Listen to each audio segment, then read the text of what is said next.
दूसरी तरफ जेनेट खुद को फिर से रस्सी से बांधकर अपनी माँ के साथ नीचे सो जाती है।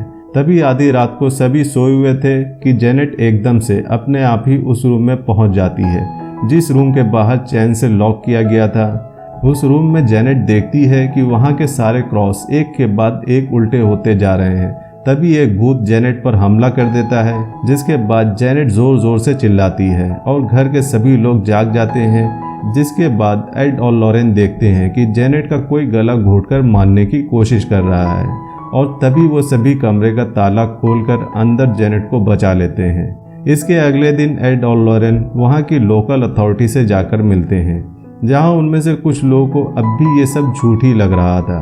जिसके बाद वो सभी उस घर में हर जगह जगह कैमरा सेट करते हैं ताकि चर्च के लिए सबूत जुटा सकें। अब एड और लॉरेन पैगी और उसके परिवार के साथ घुलने मिलने की कोशिश कर रहे हैं ताकि वो उस घर का इलाज ठीक से कर सकें, जहां एड उनके घर की छोटी मोटी मरम्मतों में भी उनकी हेल्प कर रहा है।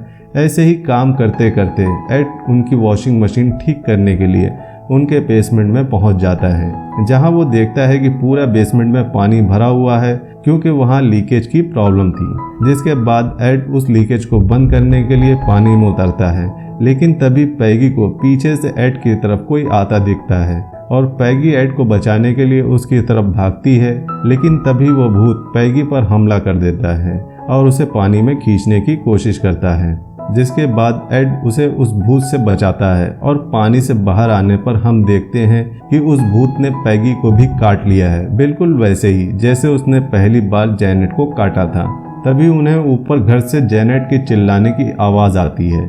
जिसके बाद एड और पैगी तेजी से ऊपर की तरफ भागते हैं, जहां वो देखते हैं कि किचन की सारी चीजें इधर उधर उड़ रही हैं और कोई वहां का सारा सामान तोड़ रहा है।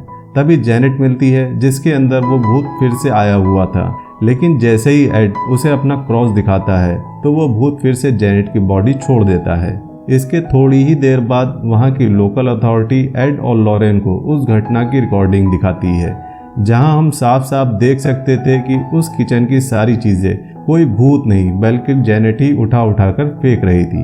ये प्रूफ जब पैगी को पता चलता है तो पैगी उनसे बहुत गुस्सा हो जाती है, क्योंकि उसे पता था कि ये जो भी हो रहा है वो झूठ नहीं है। इसके बाद पैगी गुस्से में उन सबको उस घर से जाने को कहती है।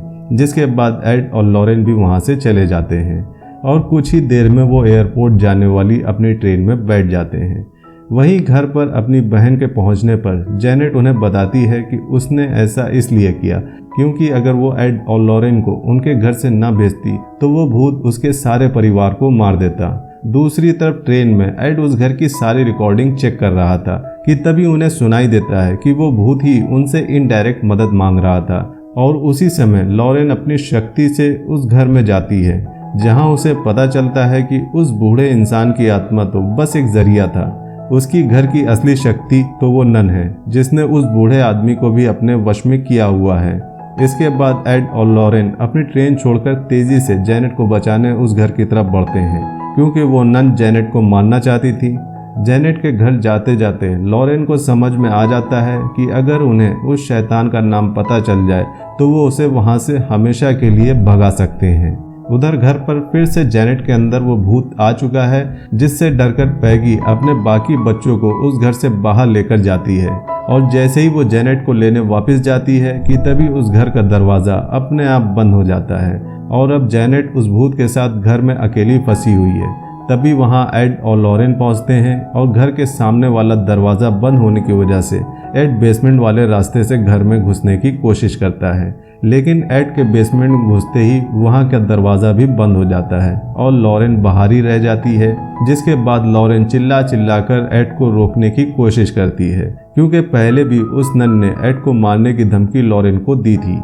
इसी वजह से लॉरेन बहुत ज़्यादा डरी हुई थी, लेकिन फिर भी एड जेनेट को बचाने के लिए वहां से चला जाता है। जिसके बाद लॉरेन को याद आता है कि आखिरी बार जब उसकी इमेजिनेशन में नन आई थी तो उसने उस समय एक किताब पे कुछ लिखा था, जिसकी वजह से वो किताब भी फट गई थी।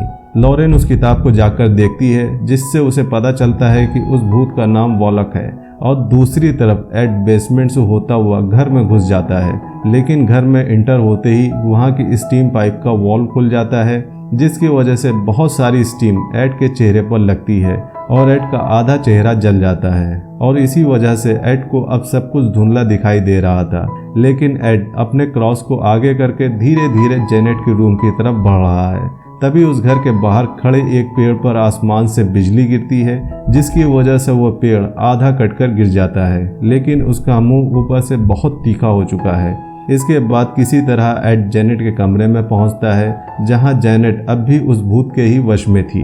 तभी जेनेट कमरे की खिड़की से उस पेड़ के मुंह पर कूद जाती है, लेकिन तभी एड भागकर उसे गिरने से बचा लेता है और हम देखते हैं कि एड की पकड़ धीरे धीरे छूटने लगी है।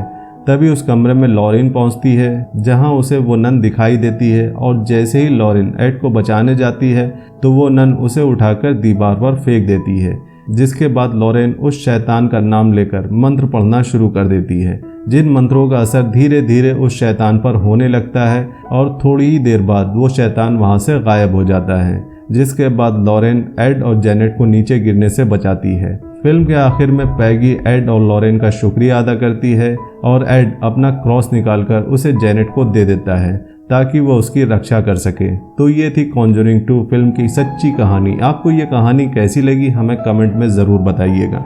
अगर मूवी का एक्सप्लेनेशन पसंद आया हो तो वीडियो को लाइक करिएगा और चैनल को सपोर्ट करने के लिए सब्सक्राइब करिएगा, ताकि हम आपके लिए ऐसे इंटरेस्टिंग मूवीज़ के एक्सप्लेनेशन लाते रहें। मिलते हैं नेक्स्ट मूवी एक्सप्लेनेशन वीडियो में, तब तक के लिए बाय बाय।